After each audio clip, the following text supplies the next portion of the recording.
You're listening to Your Purpose and Business podcast, where we connect you to possibilities. I'm your host, Raquel Walters, a two-time best-selling author, millennial speaker, corporate trainer, advocate, and clinical social worker at heart. Your Purpose and Business podcast will connect you with everyday successful people who will share their impactful stories, insights, challenges, failures, and triumphs on how they're navigating the working world, whether by climbing the 9-to-5 corporate ladder or starting, growing, and scaling their business. So grab your pen and notebook because you'll want to implement the nuggets and tools, strategies shared in every episode. Class is in session. Hello, everyone, and welcome to another episode of Your Purpose and Business podcast. My name is Raquel. I'm your host, and I'm here with the beautiful couple, Mrs. Georgia Giles Jones and Bernard Jones. So Georgia Giles Jones and Bernard Jones met in 2010 while attending business management classes at St. Paul College. Georgia is a St. Paul native and has strong St. Paul family roots that date back to over 8 decades. Bernard was raised in Michigan but has been an active resident for over 15 years. Both grew up around and witnessed firsthand addiction and the negative impact it has on individuals, families, and communities. Their entrepreneurial spirit and passion for helping individuals looking for another chance at life inspired them to open a sober house. In 2015, Georgia and Bernard took the leap and decided to transform their own home into their first recovery home, Central House, followed by opening an additional sober home, the house. Their love for St.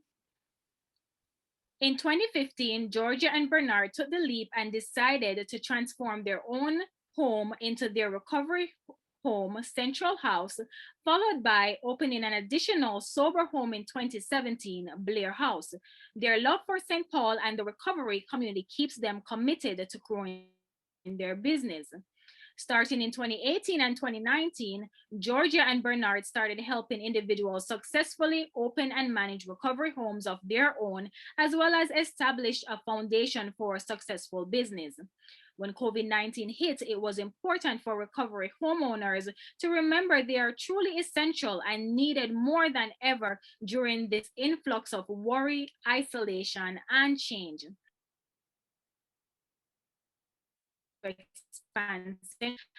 And create CVH Recovery.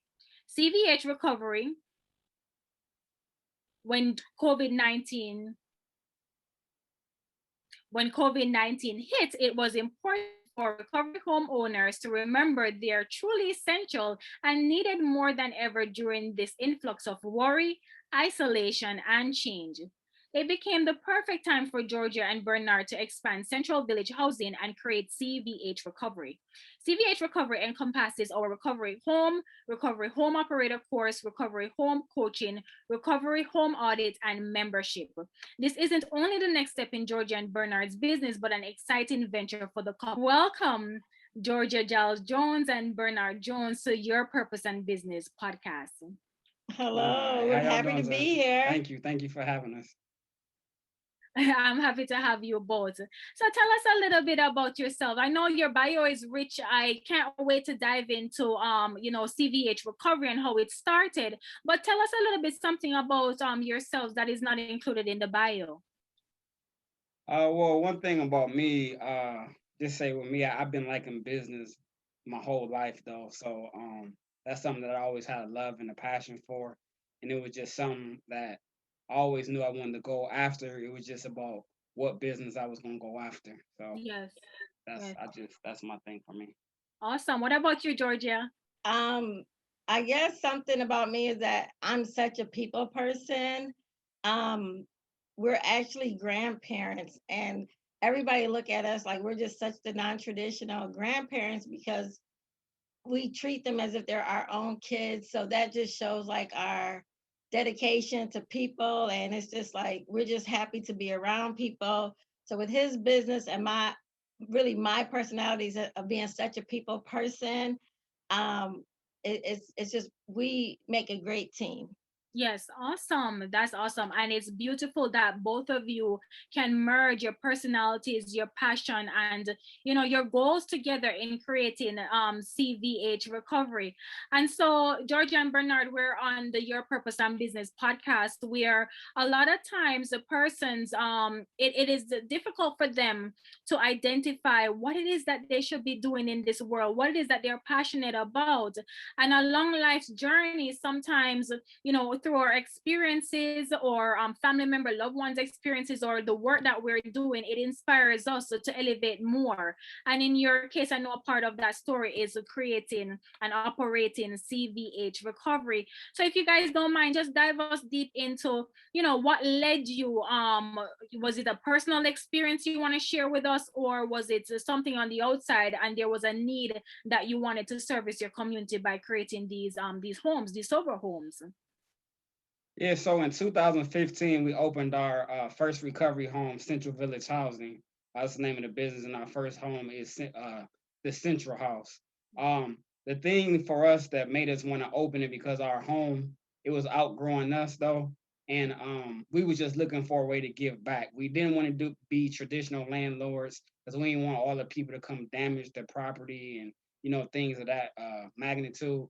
So someone has taught us about what a recovery home is, and we just did our research with it. We thought it would be the best opportunity for us because we was able to help a lot of people in the community. Yes, and I had people really, really close to me struggle with alcohol and drugs. And I know, like in the Black community, sometimes, like, unless you get caught up in the criminal system and it's forced upon you to do treatment and things like that, it's like, oh, no, we're good. We can stop when we want to. It's not that big of a problem. Everybody in my family does it. Like, that's something that we don't do unless we get caught up and it's forced upon us. So being in a household and having a child of my own that struggled with it, it's like, if this is something we're going to do, how can we do it where it doesn't seem like it's a punishment, it's negative, and just being in the space to be able to create a place that someone could call home, that I could see, whether it would be my mom, my sister, my dad, my son, my daughter, me, my husband, if they had to go to a place that's voluntary to get Mm-hmm. the help they need, where they enjoy going and want to focus on their recovery, it was just perfect. I have a background in transitional housing, working at halfway houses, IRF facilities, adult foster care, and even though it's like maybe person centered and different things like that, it's still like it's a cookie cutter. There's a process of how it works, and us always following a certain type of protocol. And sometimes it's healthy, sometimes it's not. You really don't have no say because this is the regulations of how it works. Even if somebody's coming in and they're not really good for the other residents in that setting. So being able to have a place where I truly would go myself was just something exciting for us. And then hopefully with us creating it and being in the community, we're able for people to say, wow, like seriously, they're a black couple doing this. Maybe I should look more into what recovery looks like and different things like that, because it's not, you know, A bad thing. yeah, it's not a bad thing, and I'm able to get into it. So just our presence, people's like, tell me more about it. Or people will call me like, how do I get help? How do I start the treatment to get into recovery? So Right. it feels good just being able to give those resources. Yeah, and a lot of times in the Black community, what we see, as we always say, we like a small fraction of Black people across the nation who own recovery homes. Mm-hmm. So a lot of us, no matter where you're from, just Black in general, a lot of us don't even know what a recovery home is. A lot of us don't know about what treatment is. So like our thing and our goal is to like be the face for Black people, let them know if you ever run into us, we got Non-white people, not Yes. just non-white people. Yes. I'm sorry. Go ahead. Um, yeah, but so when they see us, like we can be somebody that they can reach out and talk to. Like a lot of my friends and family, they either sold drugs or did drugs. I've seen a lot of my friends and family go to prison. So that was another reason what made sense for me to try to, give back and, help people because when they come out of prison systems and, selling drugs. It's just a way to get back to people and just be a helping hand to those individuals in those tough times. Yeah, absolutely. And I'm happy that you touched on the point that a lot of persons don't even know what a sober house slash recovery house is. So if you don't mind, if I could just scale back a little bit, George and Bernard, educate the audience a little bit more for those who are unsure of what a sober house is, what does it entail, what does it look like, especially when they come to homes such as CVH Recovery. Right. Okay, so what a recovery home and people come to recovery homes after they may start with the inpatient treatment that may be anywhere from 10 to 60 days. Normally it's about 20, 28 days. After a person completes inpatient treatment for drug or alcohol use, they'll go to outpatient treatment, which could be like 5 hours a day. So how it works is that a person will go to outpatient treatment, but it's hard when they go back to a place where they're around negative people or people still using, or the environment is just triggering that. It's so stressful, they can't focus on the recovery. They got to just get back into what's happening. And then they self medicate and start using drugs. So they won't even show up to outpatient. So that 28 days that they're in inpatient really don't do much to keep them in their recovery. So the long process is once they do outpatient, a lot of people will be doing outpatient and living in a safe place where they're living with like-minded people who's in the same journey of recovery. Everyone has made the commitment to not use drugs or alcohol. They hold each other accountable. They love on each other. They care on each other. They want the best for each other. And they go through this journey together. So they're developing friendship bonds, lifelines to better themselves for the duration of their recovery. And recovery is more of not just not using drugs or alcohol. Recovery is about like you're changing the people who you're around. It's a life change, so it's Yeah. something that you're going to always constantly be in. So people will come to the home. People may stay for 6 months, a year, 2 years, whenever they feel that they're able to not use drugs or alcohol, because they know as long as they're in the house, people's going to hold them accountable. Right. And so the recovery house, there's structured living, there's curfew, there's house meetings, you have house chores, you do so many, you have a sponsor, you have so many productive hours each week you're doing. You can't just go there and not do nothing. Like you're working on your recovery as well and doing the different goals that you have set for yourself, because even though you're not using drugs and alcohol, there's so many situations that has happened that a lot of times there's lots of mending, whether it's getting my kids back, whether it's getting my driver's license, maybe it's trying to get something expunged off my record, maybe it's to finish school or try to get a job because I lost my job because during that time of this disease of using drugs and alcohol, I messed a lot of stuff up. So it's them trying to get their life back on track. So that's what a recovery housing is, a structured place where it is a safe place where residents are able to put their guard down and be safe. No one's going to use drugs and alcohol. No one's going to talk down to you. It's really an uplifting place. Yes, thank you for that. And especially in light of COVID-19, it has drawn so much stressors and stress, worry, isolation. There's research out there that, drugs and alcohol use has skyrocketed. Yes. And especially when it comes on to our Black minority communities, Right. there's sort of this stigma that, I don't need help. I can, not this, addiction, whether that be whatever drug or alcohol. And you guys just can't tell me nothing. I'm just gonna do what I want to do. Right. In your experiences, could you speak on how it is that you're able to assist, whether it be family member, friends, or even referrals that you get to come into your sober home or recovery home, how it is, what approach do you use, if I may ask, to help that individual understand that help is here, and this is a safe space in order to address this addiction problem. Right. All right, well, I know just like a couple of things for me, like my mother, like one of her good friends is she been on drugs a long time. She went to treatment like 5 or 6 different times.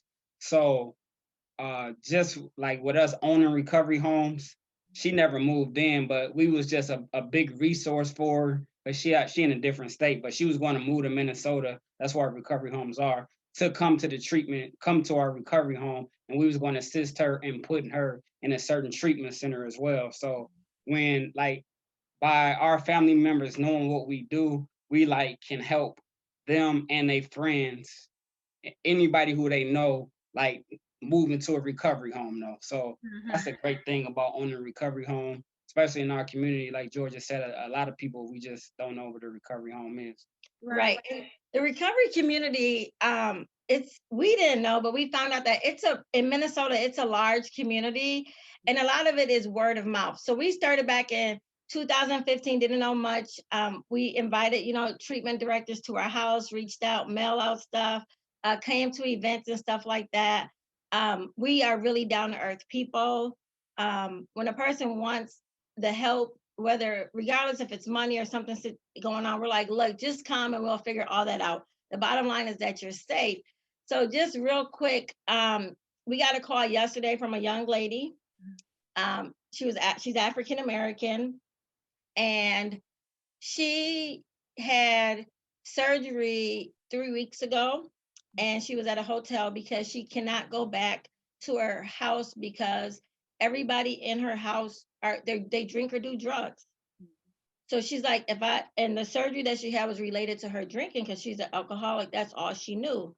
So they took an organ out of her body and her kidney out, and she calls crying, and Bernard answered the phone like Central Village Housing.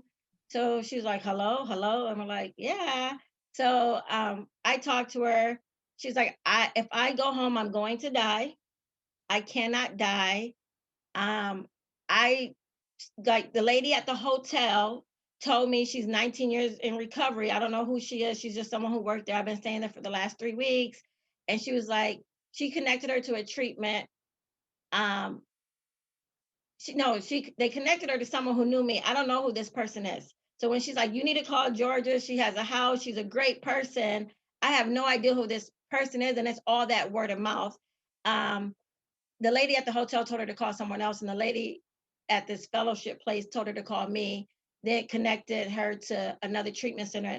Somehow it got back to me, but when she came today, she moved in and she just kept crying and crying. And she said, as soon as your husband just answered the phone, it's not like Central Village Housing, hello. She was like, his voice was just like, I just melted when I said I made this call for the right reason. So it was a good fit, but just that fact of, someone told her about me. I don't even know who this person is, but that reputation. And yes, some residents, it don't work out, but at the end of the day, it's like, because it wasn't a good fit, maybe our house was too structured, maybe this, but at the end of the day, recovery is about being in a place that you're receiving that love and that care, and you have that place to not use drugs and alcohol. You're not being judged, providing whatever is needed. Like, we know it's just not you not doing drugs and alcohol. So a lot of treatment centers, they'll be like, well, this person really needs to be at your house. Like, they really need this. They really want the recovery. So we know that you're not in this for the money. Yes, you get paid, but at the end of the day, it's bigger than you receiving money on their behalf. So it's just the word of mouth of different people talking in the community about the recovery housing that we provide for the people. Yeah, absolutely. I love that because listening to you both, the theme that's coming up for me is one of pure heart and love for the type of work that you're doing and how you're serving in your communities. And it also stems from your own personal experiences amongst family members, etc. And this is huge because it all ties into your purpose, whether you recognize that or not, and you were able to own a business, start and operate a business that is also assisting that service to persons in need, right? Because a lot of times there's a quote by Yogananda that says environment is stronger than will. And what that really means is that sometimes your clients people can't go back to their own housing situation because there are many triggers. Yes. And so for CVH Recovery Homes, it's a place where where individuals can get their mind right, get back on track, get some structure in their lives, and get away from those triggers. Yes, Yes. I'm not saying it's going to be easy, but it's a Right. process. But that's why you have recovery homes such as yours that will help that client along their recovery journey and have much needed support. So And yes, you're welcome. You and, want to and say it's like something, what Bernard? Georgia, Yes. what Georgia said, like sometimes it won't be a good fit. Maybe sometimes like they may know about recovery home and they might want to move in, but the timing might not just be right. Yes. They might not be all the way ready to commit to being practicing sobriety at that time or changing their lifestyle. And that we all, like I always say, we all got vices. It's all about how we can control them, and they just might not be at that spot at their life at that point in time. And when Yes. they are, they will call us, and Yeah. then we be like, "Come on back." Yeah. Yes. So open, receiving them with wide open arms. And it's also good that, your name is out there because that lady was able to refer that lady Yes. to to your recovery home. So that's amazing. In shifting gears a little bit though, because we do want to know about the business aspect. And I know Bernard, your husband, touched a little bit on it in the beginning. Where did the idea, if you want to revisit that idea of, okay, to discuss amongst yourself, I don't know who had the idea, you can share with us. So maybe we need to open up this, turn this thing into a business so that we can help serve more. Where did that idea come from, if you remember? So to be honest with you, we met in 2010, on and off. Just we did schoolwork and stuff together. A few years later, we kind of started dating, and I literally was working two jobs. Mm-hmm. And I was stressed. And he had a cleaning business that he was doing. I worked overnights for one of my jobs. He worked like 1 o'clock and after, when everything would close, the nightclubs and different things would close because he would had his cleaning contract. So just us trying to be together, it's like we're dating and we see each other once or twice a week, because it was just crazy. Like we would be sleeping. So I was tired. Like I couldn't do this no more. Like we're working, we're paying this high mortgage. This house is big and I don't even go downstairs, but I can't keep working two jobs. Like I'm going to kill myself. And I want to spend time with you. So you can't keep doing this cleaning business. So we was really at a standstill of, we have to do something. And literally I was like, I want to rent my house out because I don't need all this space. I could cut my bills down by so much money and then I don't have to work crazy. Um, so when my sister brought it to me and was like, why would you rent out your house and you could do a recovery house? This is what you do anyways. I'm like, I don't know what a recovery house is. So she kind of told me a little bit about it. So I'm like, baby, Maisha told me about a recovery house. So I kind of told him what it was, and then he just took it. Like for me, I've been an employee all my life. So it's like, oh, maybe in 5 or 10 years, this is just a thought, not like right then and there, it's just like, oh, she told us this, but it was not, no thought of action in my mind. So after I told him, like not even 2 days later, he's like, okay. And he had a plan laid out. I'm like, hold on, wait a minute. I just said it. I wasn't like, this is like in a year or two, maybe, he's like, no, like now, so you can finish. Yes. Yeah, my goal is always to turn people goals into reality, bring their goals to life. A lot of people don't got the confidence and self-esteem to believe in themselves though. So like after just doing the research and everything, it just seemed like it was the right thing to do. I called a couple different recovery homes. I called this organization up here. I called the city, got the requirements, and it just made sense to do from a helping aspect and then also from a business aspect as well.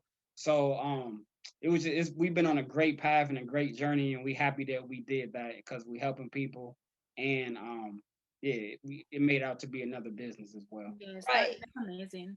Yes. Yeah. So were there any challenges that came along the way in starting up this business, CVH Central, recovery? Central Village Housing. Yes. Um, So the challenge was because, in all due honesty, we really didn't do all our research. So we had a 3 bedroom, but we had 3 bedrooms in the basement, but we didn't have egresses down there. So they're not considered to be a bedroom. So what we did is we called and we added egress windows and turned that 3 bedroom to a 6 bedroom.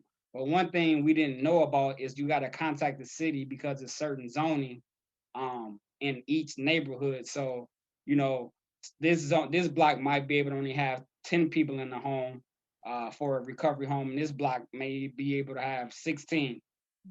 So it just so happened we just did it, and we was able to get 12 people, but it was a blessing because we didn't do our research on that end of it because we had spent $2,500 per window to get those egresses installed, and without those, because down in the basement we get 8 people downstairs. Without those 8 people downstairs, it would have been problematic, and the numbers wouldn't it wouldn't have made sense. So that's one thing that we Challenges of just finding the resources. So we did this. We didn't find out until afterwards because there's nothing out there to kind of tell you. So it was just challenging. We did the research that it's capable and it's possible to have a recovery home, but no one's telling you the steps. So we was doing step F and then went to A and like, oh goodness. So we was jumping everywhere. So just that piece and you don't know the questions to ask, basically. Yeah, you don't. just We know. don't. Yeah. Yeah, can we have a sober? Do it meet this qualification? That's it. Yeah. But nothing else. Like, how many people can fit in a home? What you need? Yeah, what's the requirements? How many refrigerators you need in the home? None of that type stuff. That's all stuff that we had to figure out on our own. So so that part was challenging. And then like, what does a housing agreement look like? Like, we know it's not tenant landlord law. So what are we supposed to put in here? You know, how are we supposed to run it? How do we have it structured? So a lot of 2015 and moving on, it's like, oh, learning lessons. We tried this and it didn't work. So we're not going to do it like that. Now we're going to do it like this. So we made lots of changes. We getting feedback from residents as well. For some reason, a lot of the recovery home owners that we know, operators, it's very shush shush. Like, they're not trying to give you any guidance or anything at all. You're just like, okay. Even though it's really not competition because there's more than enough people who are struggling with drugs and alcohol. Unfortunately. So you're not, it shouldn't even be about competition, but it's such a quiet, untapped market that I guess people feels like it's a secret. I don't know. It was just kind of weird. So it was challenging. So we did a lot of stuff by trial and error. Trial and error. And yes, and so just the ability to wanting to start, because so many times, you know, we have these ideas or concept in how we want to serve, not necessarily knowing the process, but you know, you were able to speak with your husband and he took it and ran with it because he had a prior business experience, and then you guys came together to form the business. Now, especially in our minority communities, you know, a lot of you know, aspiring business owners, they don't know the first step to start their business in a particular niche market. For you, it's the addiction you know, market, and helping people to get back on track, right? So I know that for CVH Recovery, you guys have, you know, courses, if you want to speak on, you know, what's coming up with the services you offer, so that we can have more minority run businesses that are out there to help serve our communities. Because oftentimes, and I hate to sound like this, but it's the truth, oftentimes the businesses that service our community are a lot of times Caucasian and Asian and Jewish run, right? And so how do we position our people, our Black people, in order to empower them that yes, you too can become business owners and be good at it as well? And you know, if you're interested in the addiction space, you know, our company can help guide you and shortcut that process in order for you to be successful without making too many you know, failures, you know, because I'm sure throughout your process you failed a lot, but you also learned a lot from that. And because of that knowing, now you're able to guide persons who want to start their own business. So go ahead and speak to how you can help. All right, so you said a couple good things though, but the one thing I want to say to people, if you're not winning, you learning. Don't never take it as a like that you losing or nothing like that. It's just a learning lesson. So once you figure out the learning process, you're gonna come back and be that much more better in your next journey. E-course, what we was doing prior to we even thought about this e-course is a lot of people was coming to us like in 2017, 18, 19 about like we was coaching a lot of people in our area to open up recovery homes. We did the paperwork. We did a lot of marketing. We did a lot of stuff for them to open up recovery homes. But we was just getting so consumed because we had so many people coming to us, and we wanted to do it on a more wider scale instead of like a local level. So that's the reason why we came up with our e-course, because we look at it a way for you, some people to become business owners, but also to help other individuals who need that recovery house. Now we in Minnesota, but somebody in Georgia might want to open up a recovery home, but they just don't know how to do it though. If you don't know us personally prior to us releasing the e-course, you probably wouldn't be able to get that knowledge from anyone else though, because it's such a niche market, and it's such a white ran business that if you don't know these people, they're not going to talk to you. So we just released our e-course where you can go to cvhrecovery.com, and we just show you everything from A to Z, how to open, operate, and manage your own recovery home. Another reason why we felt like it was the best thing to do, because like Georgia said, we went through a lot of trials and errors in these last 5, almost 6 years, and we still learning. But for a lot of individuals, they don't even know how to get to A. So if these is your goals, if you need some assistance, if you need like that black face to motivate you, that's the reason why we did it. So we can help other people like us, like-minded people, more minorities, to get into recovery homes on the coming in side for assistance and on the business side. Yes, yes. And I would like to say too, another thing that I should have shared at the beginning was that we met at St. Paul College. Neither one of us got a degree. We didn't graduate. So we are successful business owners. We don't have these degrees. We don't have all this stuff. And I say that because a lot of people, when you think recovery or when you think this, you think you have to be at a certain level in life, and you don't. We have a webinar and I explained to people, like, I had 2 kids by the age of 19. Like, I was that statistic that I wasn't going to be nothing. I was probably supposed to have 5 more kids, and depend on the state. So we just want to show people, like, not because we can do it, but you really can do it. Like, you don't have to plan for a year or 5 years. Use us to say that couple, like, their highest education is, we both graduated from high school. We do have some college credits, but we never got our degrees from college. And we are helping other people change their lives for the better. And it turned around that it helped us. Like, we worked ourselves out of a job. Like, I'm no longer an employee. Like, I don't clock in and clock out anymore. Even when people talk about different things, I'm like, my life changed when I was 35. When I turned 35, it was like, wow, like, I became a business owner. A lot of people want to be entrepreneurs now. And I say, it just might not be your time. Like, don't just give up. Like, you don't have to do it now. Like, who would have thought at 35 my life would have changed? Like, get married, start a business.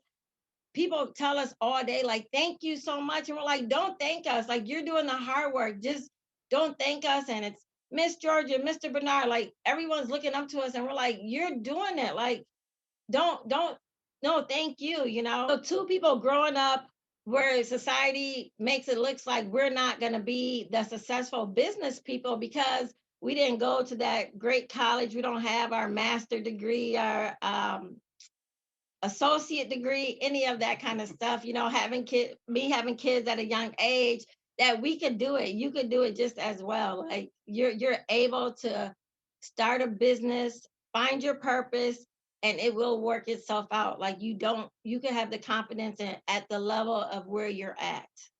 Yeah, and that's like one thing too, is like in business you gotta have patience though. Like nothing gonna happen overnight. You can't come in, even for me, I can't come into no business looking for instant gratification. So sometimes when I see a lot of these young entrepreneurs, who, when I say young, I mean they just might have started. They might be 45, but they just starting though. They think just because they come out with a service or a product that the general public automatically gonna accept it. That's 99% of the time not going to be true. You got to put in your work. You got to learn from the process. And like the thing is, we always me personally, I always try to do non-traditional stuff. Like, I'm not knocking school or anything like that. I think it's great, especially if you're gonna go for a doctor or a lawyer, things of that nature. But with me, I already knew from my high school years that college, what I might go for a couple classes and things of that nature. I was gonna pick and choose the classes that I want, but overall, the best school for me was putting hands-on work, the school of hard knock, what they say, and then just putting in the work that come along with it though, because you can have all the knowledge, but if you're not gonna put in the work, nothing's ever gonna come to life with it though. You gotta put in the work, you gotta put in the time, you just gotta be patient with everything that you're doing. You can't be looking for instant gratification. Yes, absolutely. And I'm so happy that both of you touch on, you don't have to have the degrees to start. Just start with the knowledge that you have. Nobody is saying that you need to have all these credentials, because at the end of the day, your experience, your expertise, your skill sets, your knowledge will carry you a long way, especially when it comes on to business.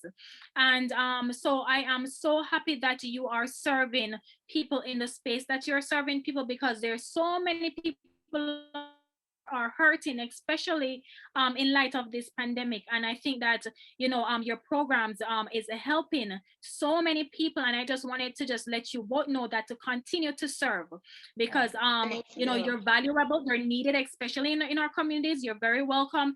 And I know that sometimes the days may get challenging. You may have challenging individuals you're dealing with. Some persons not necessarily seeing the help that you're providing right away because of where they are in their own recovery process. But them knowing that they have a safe space that they can turn to whenever it is that they're ready, Right. putting in the work towards living in recovery. So definitely I want to thank you publicly as well. So just in closing, let us find out how persons can contact CVH Recovery. Let us know the website again, the Instagram handles, and if you have any upcoming programs, courses, or consultation calls that they could make with you for somebody struggling with recovery.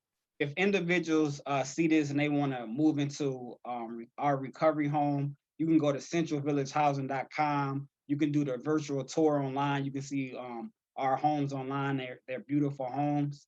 If somebody watching and they want to like get into the recovery business, you can go to cvhrecovery.com. You can purchase our self-paced e-course where you can learn at your own pace and learn the ins and outs to open a successful recovery home in any city and state. We also do coaching, Recovery home audits. recovery home audits. You can find us on social media on Facebook at Facebook CVH Recovery and Instagram at CVH.recovery.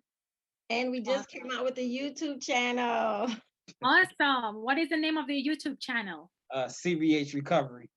Awesome. CVH Recovery, guys. It's just been a pleasure and an honor to have you both on here. And if you could leave our audience with one thing, tying in their purpose with aspiring, business owners, or if they're entrepreneurs already, what comes to mind just as an encouragement to your fellow business owners or aspiring business owners? Work hard and don't ever give up though. And I would say respect the process. Just respect the process and have patience. I love it. I love it. Work hard, don't give up, and respect the process and have patience. It's been a pleasure having you both, Mr. and Mrs. Jones. And guys, as always, be good to yourself. And we'll catch you in the next episode. Bye for now. Bye. Thank you for listening. If you've loved this episode, let's stay in touch. Head over to RaquelWalters.com and subscribe to my email list so that I can send you updates on new episodes, exclusive motivational nuggets, and insider knowledge that's only shared when you join our community. Please don't forget to subscribe to this podcast and leave a review, as I want to know your thoughts about every episode. Follow me on Instagram at Your Purpose and Business Podcast. And remember, your life is beautiful, and this is a part of your journey. So embrace it. Speak to you soon.